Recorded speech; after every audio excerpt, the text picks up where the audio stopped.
तो हर किसी की ज़िंदगी में एक ऐसा मोमेंट ज़रूर आता है जब उससे किसी से प्यार होता है, चाहे वो लड़का हो या लड़की। जब उसे प्यार के बारे में कुछ भी पता नहीं होता है तो वो प्यार के लिए कुछ भी हद तक जाने के लिए तैयार हो जाते हैं, चाहे वो कैपेबल हो चाहे ना हो। तो जब एक लड़का या लड़की एक दूसरे से प्यार करते हैं तो उसी पे था कि जब एक लड़की एक लड़के से प्यार करती है तो वो देखती है कि ये लड़का कितना अच्छा है, ये सबकी रिस्पेक्ट करता है, ये सबकी केयर करता है, तो शायद मेरी भी रिस्पेक्ट करेगा, मेरी भी केयर करेगा।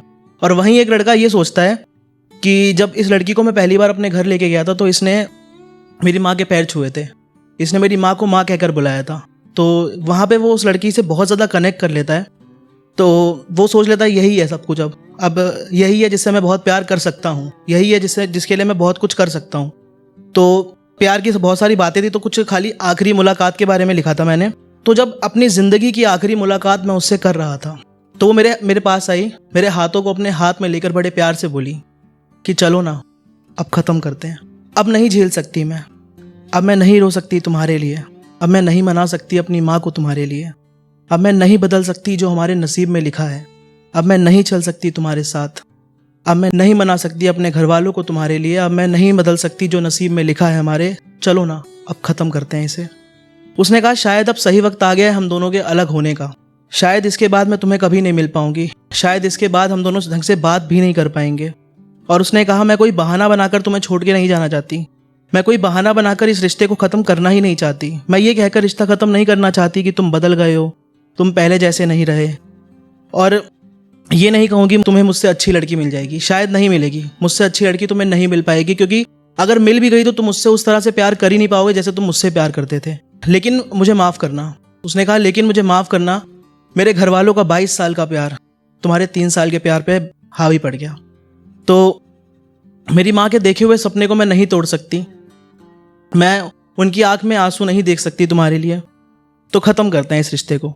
तो जब इतना कुछ सामने से आके कोई बोलता है तो एकदम से मैं बोल नहीं पाया कुछ भी। तो उस टाइम में मैंने बोला एक सेकंड। तो इससे पहले वो कुछ भी बोले तो मैंने उसे सामने से बोला कि मैं ही क्यों, तुमने मुझसे ही प्यार क्यों किया था, मतलब तुमने मुझसे ही प्यार क्या सोच के किया था, क्योंकि मेरे जैसे बर्बाद, आवारा और नाकारा लड़के से शायद कोई लड़की फ्रेंडशिप करने के बारे में भी सोचेगी, लेकिन तुमने तो मुझसे उतना प्यार कर लिया जितना मैं शायद खुद से भी प्यार ना कर पाऊँ। देखो ना अपने आप को, तुम्हें देखकर तो कोई भी लड़का शायद ऐसे बोलेगा कि ना, औकात से बाहर है तो।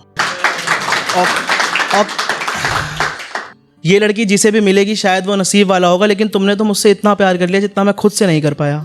तो इतने में उसका फ़ोन बजता है। सामने वाले ने क्या कहा ये तो नहीं पता, लेकिन उसने सामने से ये बोला कि 10 से 15 मिनट में आती हूँ। तो उसने मुझे कस के गले लगाया और मेरे कान में धीरे से कहा कि ख्याल रखना अपना, मैं जा रही हूँ किसी और का ख्याल रखने। तो जब वो वहाँ से चली गई तो मैं अपने आप बैठ के वहाँ पे बैठा था, तो मैं अपने आप से कुछ सवाल करने लग गया। जब सवाल के जवाब नहीं मिलते तो इंसान अपने आप से सवाल करता है और जवाब ढूंढने की कोशिश करता है, जवाब मिलते भी हैं उसके। तो सवाल ये था कि पता नहीं क्यों इंसान की तरह रिश्ते की भी एक उम्र होती है, जो वक्त के साथ शुरू होते हैं, हालात के साथ दूरियां लाते हैं और मजबूरी के नाम पे वो रिश्ते हमेशा हमेशा के लिए मर जाते हैं। तकलीफ खाली यहाँ होती है कि ना तो हम उन रिश्तों को जला सकते हैं और ना ही हम उन रिश्तों को दफना सकते हैं। प्यारी जिंदगी का नाम सुना है? लव यू जिंदगी, डियर जिंदगी। बर्बाद जिंदगी का नाम सुना है? दर्द में घिरी हुई जिंदगी का नाम सुना है? ये है वो जिंदगी जो मैं तुम्हें बता रहा हूँ। सच कहूँ तो तेरे जाने के बाद भी ये दिल आबाद रह गया। तुझे भूल तो गया मैं, लेकिन क्या भूला, ये याद रह गया कि प्यार करने वाले उस लड़के को दर्द बयां करने वाला शायर बना दिया उस लड़की ने। अब शायर की मोहब्बत थी, इतनी आसानी से किसी को कहाँ समझ आने वाली थी। तो उसी में लिखा था कि फिर मिलेंगे हम जब तेरे पति को तेरा बुढ़ापा चुभेगा, तेरे आंखों के नीचे के काले धब्बे और गालों पे पड़े बुढ़ापे की वजह से आई हुई झुर्रियां जो शायद तेरे पति को पसंद नहीं आएंगी, तब मिलेंगे हम। मिलेंगे जिंदगी की किसी आखिरी मुकाम पे, जब तेरी और मेरी जिंदगी एक आखिरी सांस भर रही होगी।